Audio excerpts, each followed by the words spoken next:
Welcome to Diggler's Wild World of Girls. I'm sitting here with the baddest bitch. That's right. So Trina, tell us a little something about yourself. Hey y'all, I'm yours truly, the host, Lanaya B, and welcome back to Inside the Lab. Today, I have a very special guest. You may have known him from TikTok with the missing tooth, but allow me to reintroduce him. Welcome, the one and only Ashton Lee. Woo! What's up, everybody? Thank you so much for having me on the show. I've been waiting all day long. Honestly, I wish I was the first guest, but to save the best for last. Okay, so our first segment, of course, we're going to dissect our guests. We're going to start with who you are, where you're from, and how they can reach you. So I am Ashton Lee. If you don't know me, you're bad. I'm from Miami, Florida, born and raised 305 all day, every day. I would never duck anything about Miami. You can reach me on Zelle and Cash App. It's Ashton123. Come on down and Cash App me. But honestly, my Instagram is Ashton X Lee. My TikTok is Ashton Says. I don't have Facebook. That's for old people. And Twitter, I don't have Twitter either. So just Ashton on Instagram and TikTok. Okay, so how would you describe yourself?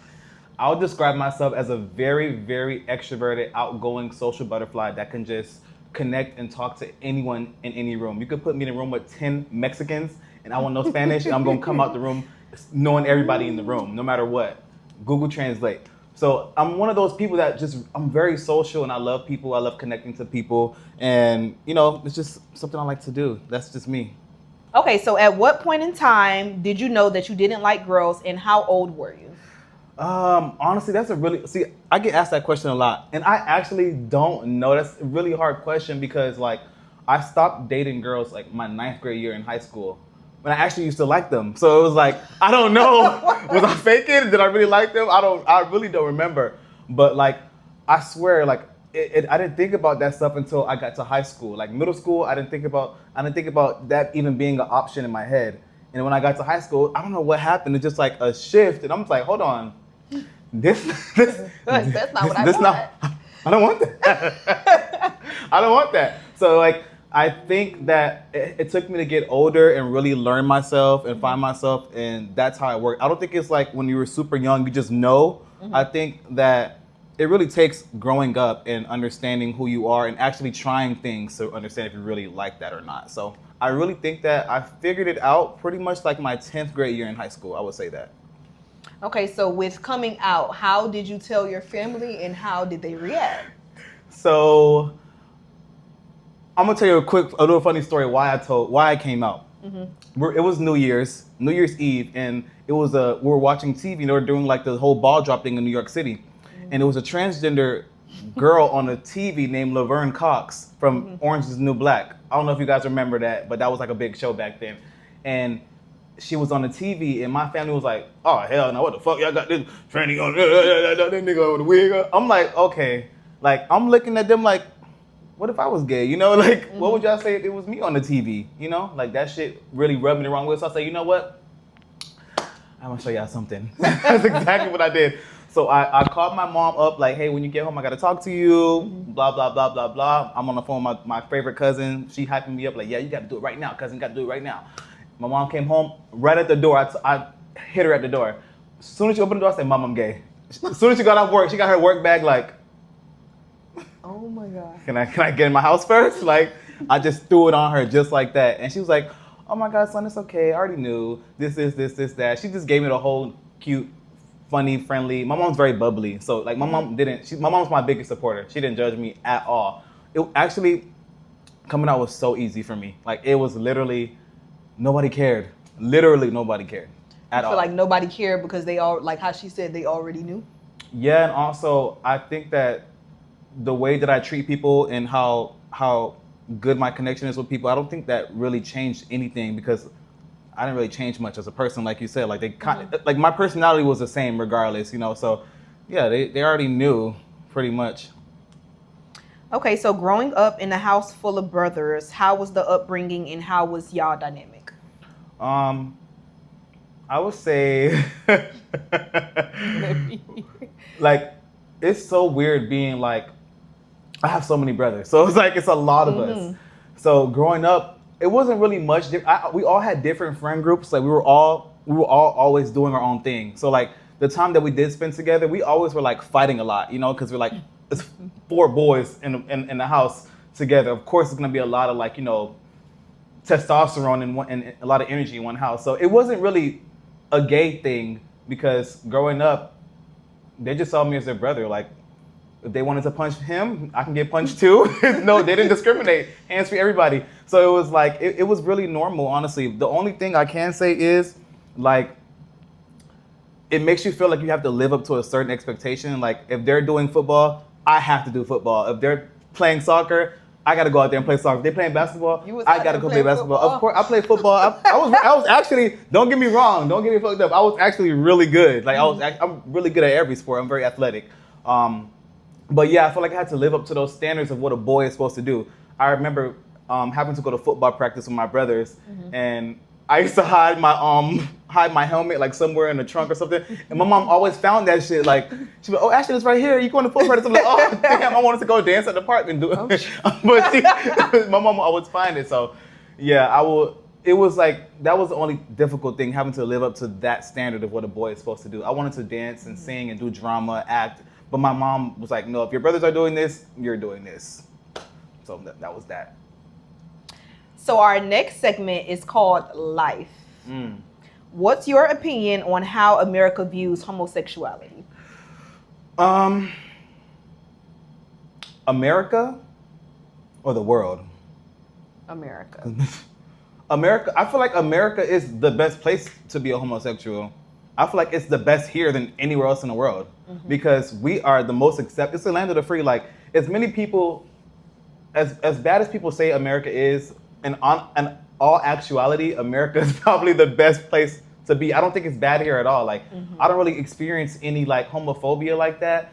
Me personally, however, it is bad in those like rural, like southern belt, southern areas. When you're like in the LA, New York, Miami, places like that, you don't really get that homophobia that much because they're used to it. But like, it depends on where you are geographically in America because, the hillbillies, they racist, especially like the churchgoers, Christians, Bible, Christians, they're very, very homophobic. And I consider myself a Christian, so they are very homophobic. And I feel like the church is literally why homophobia exists in America. That's literally the only reason why. Okay, so when did you feel like you were first stepping into your true self? I know exactly why. And it's no shade. It's because of black girls. They were the worst people ever. And if any gay boy is watching this, you know that the black girl is your worst enemy. When you in the closet, a black girl always looking at you like this. What they say, the gay radar? The gaydar? The gaydar. They be looking at you like, gaydar be. They be like, y'all notice how he put his hand like that? Bitch, why are you watching me? But like, seriously, I was always so scared of black girls because they will try and pick at me. And that's actually what made me come out because of this girl in my class. She used to be arguing with me. And she was like, oh, why you got earrings in your ear? Like, you like boys? Or this, and that. And I'm like, bitch, shut up, ho. I'm going back and forth for her. But I'm realizing that she's doing that on purpose to get me to react like that because I'm clearly like, your nigga might be next. And they're like, oh shit, he probably is gay. Cause I'm like, ho, shut up, ho. I'm moving my shoulders, popping my neck, like all the hand action. And she's like, ooh, you doing a lot. The whole time she's bringing it out of me. So that is literally the reason why I came out, because of a specific incident that happened in school. And she kept pushing it. That's why I said, you know what? I'm gonna give this bitch what she wants. So I just made a status on Facebook. I'm gay, y'all care? And it went crazy. What do you think is a misconception of gay men? Give us your best one. My best misconception. My best misconception of gay men.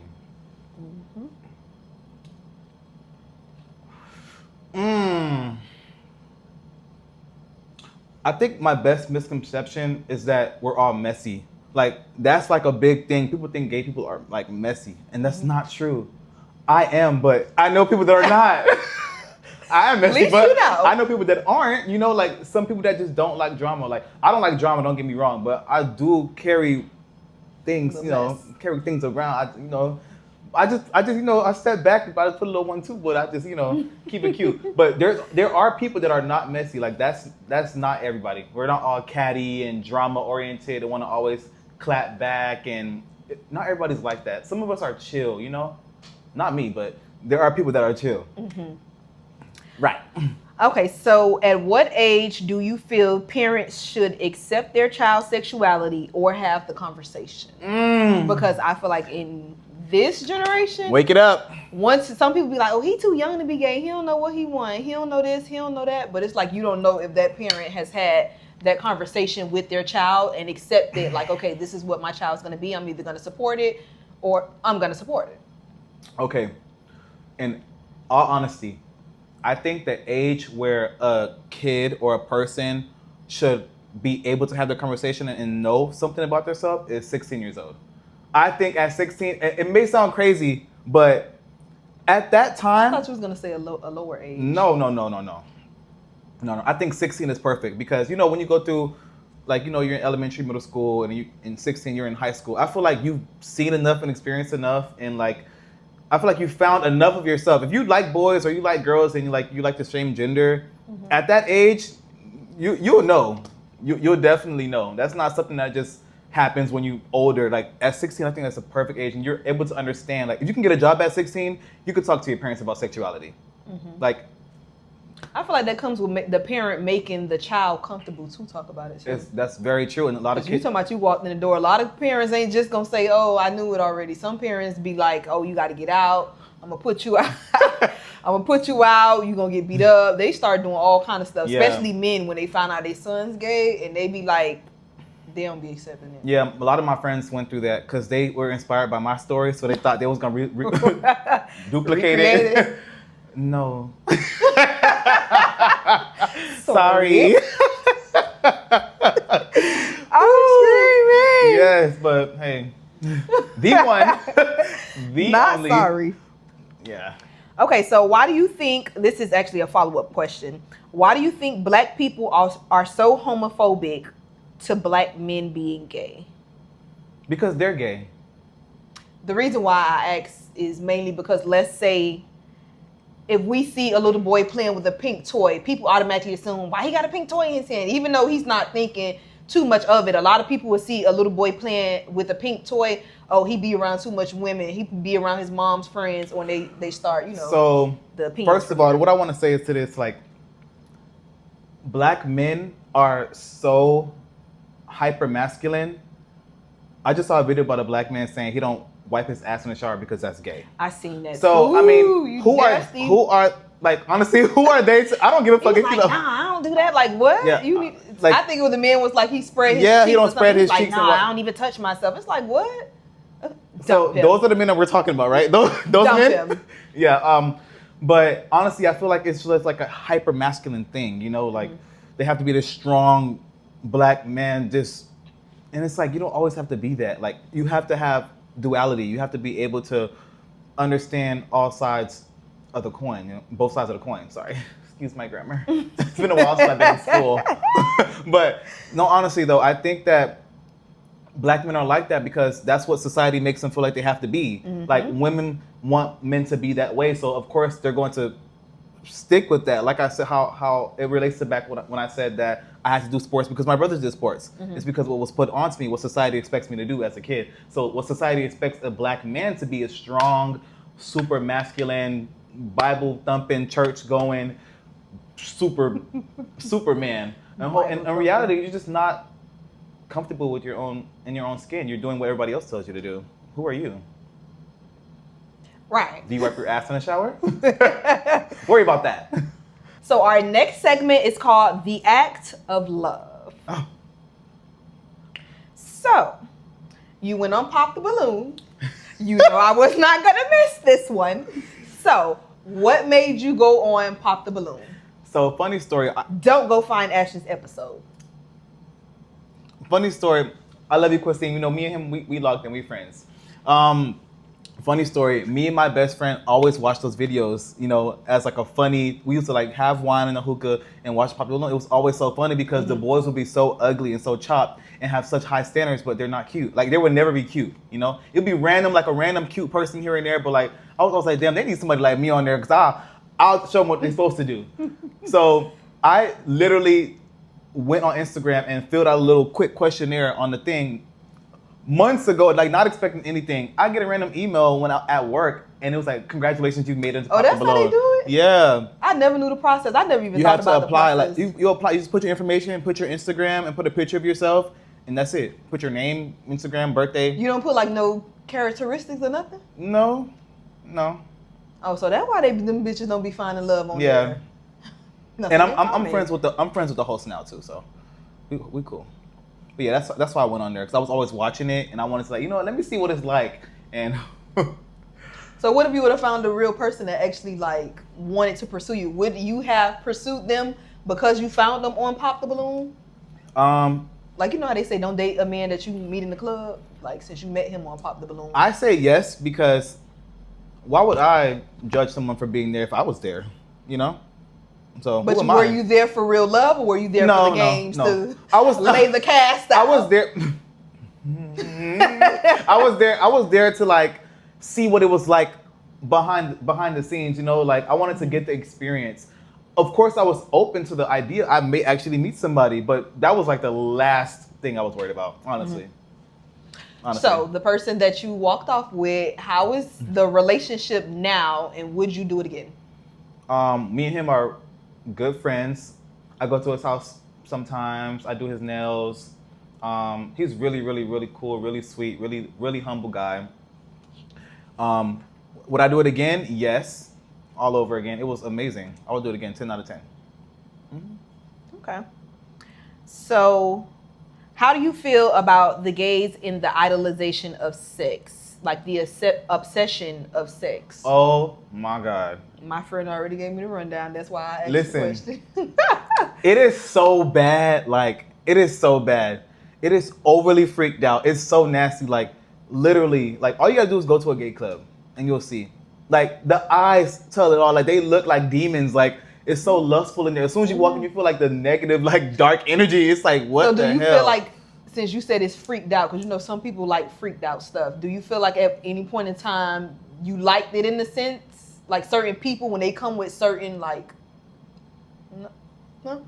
I don't like that. I think that they're so used to like just having sex with people. It's so easy. Like it's literally so easy. You can literally walk into a place and just have sex. You can go in the bathroom and have sex. You can go in the car, like outside. It's so easy. So I think that because it's so accessible and so many people are doing it, like that it's become the social norm. Like they have apps like Grindr, Sniffies, all those things that you can just literally get on the app right now and go see your neighbor definitely on it. Like it's gonna be somebody in this apartment complex that's on the app right now.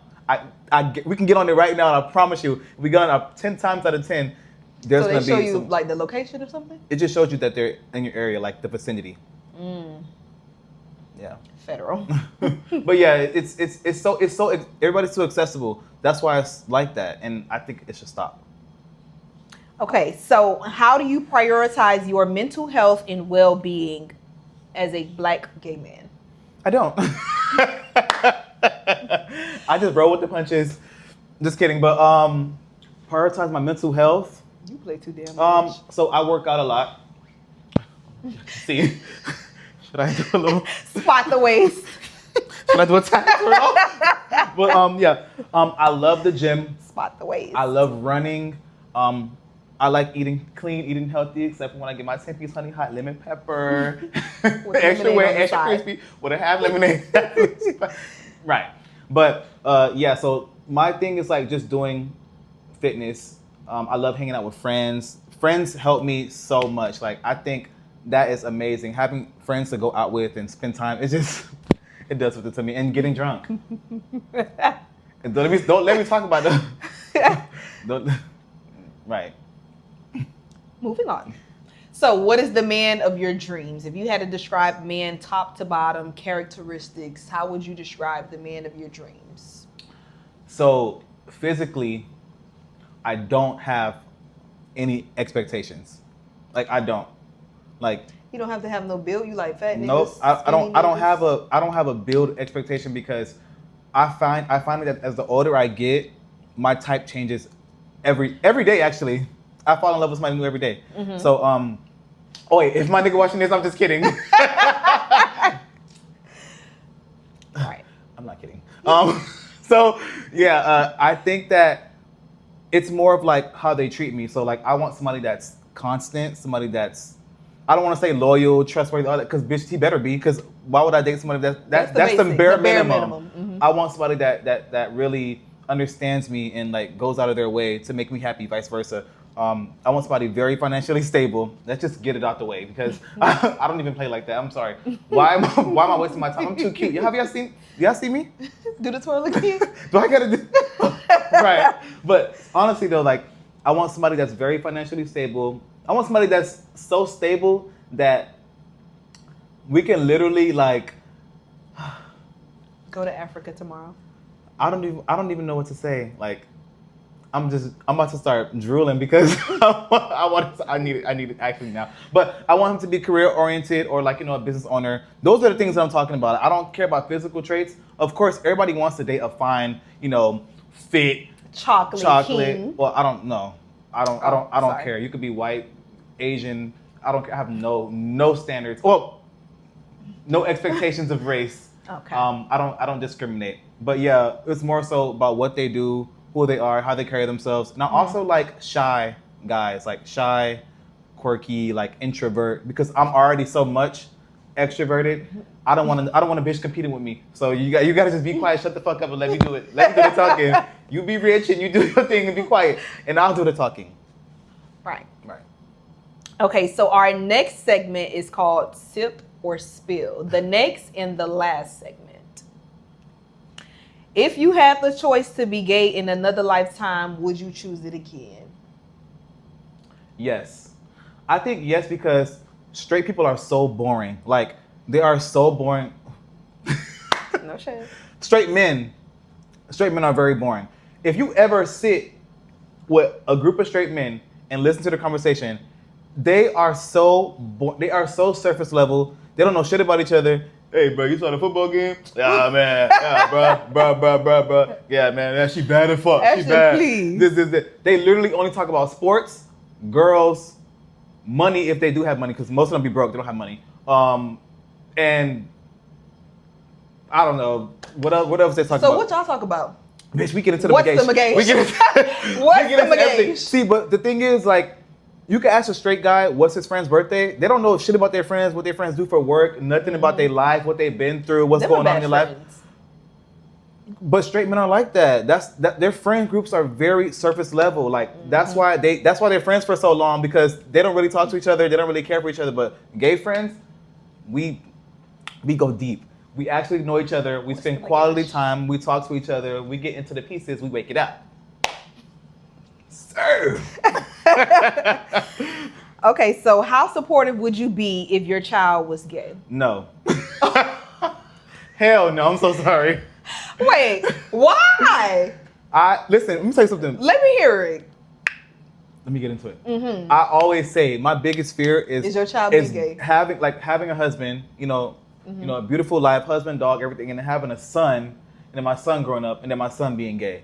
I feel like that is a scary. I don't know why I would hate that. Because I feel like it was forced on him. Like That's all he's around. That's all he's seen. That's what he thinks this is what your it's supposed to brothers, be. he has uncles, so. But it's like, I don't know. I feel like I will. The uncles I feel would like put I the didn't. masculine part. I feel like I would try my best to like hide it from him, or like not kiss around him, not hold hands, not hug, like so how nothing. would you explain y'all being married to him? I don't know, because I feel like what kids mimic, kids copy, kids what they see is what they do. So like if he sees me kissing a man, he's gonna go to school kissing other little boys on the playground. Like, oh, that's okay, daddy. My daddy does it. He's always naked with my other daddy. Bitch, no. So that's why I want a daughter so bad, because I feel like girls are much more mature than boys. I feel like they can understand a lot more than boys would. So sense. I wouldn't want a gay son. And I know everything that they have to go through, like the predators and everything. When I was younger, like middle school, high school. It was like grown 30-year-olds trying to talk to me, and I'm thinking it's cool at the time, but I'm thinking like, oh my God, if I had my son that's 14 years old and like 29-year-olds trying to talk to him, I'd go crazy. Yeah. Like, no, I don't have time for that. Next question. So, if you had to stand with one minority, would it be black people or gay people? Let's see whose side he's really on. If you had to stand with one minority, would it be black people or gay people? Well, that's a hard question because black people gave me the run from. They gave me the hardest time growing up. Mm-hmm. I was accepted by the Spanish and the white people. Those were people that they didn't give a fuck what you was. The white boys and the Spanish boys, the baseball players and the white guys, mm-hmm. they did not give one fuck about me. They were accepting. They welcomed me into their friend groups. But the black people were just so hard. It's so hard to please them. Like, I don't know. And then gay people, that's such a big community because the white gays are very racist. Like, you think white people are racist? Are? The white gays, they're the worst. At Florida State, people. It ain't seem like they it. are the worst people ever. They are so. It's either they love you or they hate you. Like, there's white gay spaces that they don't even let like black people like be around. Like, and bitch, you better go. Yeah, they'll be like. Yeah, whole move. No, but seriously, I don't even like all the gays anyway. So, death again. Neither. I wouldn't want to do either. Take a shot of death. So, last question: would you date a DL man? Hell no. Why not? I would never date a DL nigga. Do you see me? I need to be paraded around. I'm a trophy nigga. You know a trophy wife? I'm a trophy nigga. I'm the kind of nigga that you have to show off because my looks are not gonna be here forever. Okay, they're gonna wear off eventually. So, but honestly, I came so far. I'm 25 years old. For the ones who don't know, I'm 25 years old. Mm-hmm. I came out of the closet when I was 15. So 10 years ago. You think I'm gonna be 10 years of living in my truth, working hard, being proud and loud to go backwards and date a DL? I would never do that. Like, so what if he's the perfect man, check off every box? He's not the perfect man because he's DL. You wouldn't date him? I don't give a fuck. I would not date him. If I cannot be with you can't be with them in public. You can't do those things. You can't go out, go grocery shopping. Like, you can't do that. Like, I would never do that to myself. So what if he does do it and he just hasn't came out like to his family? He don't bring you around his family? I don't be liking people with family anyway. Definitely the in-laws. But I like you. Wake it up. But okay, so what you're saying is not really like, that's not really like a DL person, because if you're walking around with a gay person, like, DL people don't do that. Like, bitch, they are very secretive. Like, you can't even text them at certain times of the day, call them. Mind you, I've never talked to a DL guy my whole entire life. Ever. I don't blame you. I've never done it because there's gay people out there for me that's open. You know? Lawyers, doctors, surgeons. Pilots. LLCs. I'm screaming. Okay, so that concludes our episode. Make sure you like, comment, subscribe, and share. And Zelle, and Cash App. And Chime. Apple Pay. Bank to bank. Join me next time as I search for my next elements. Bye.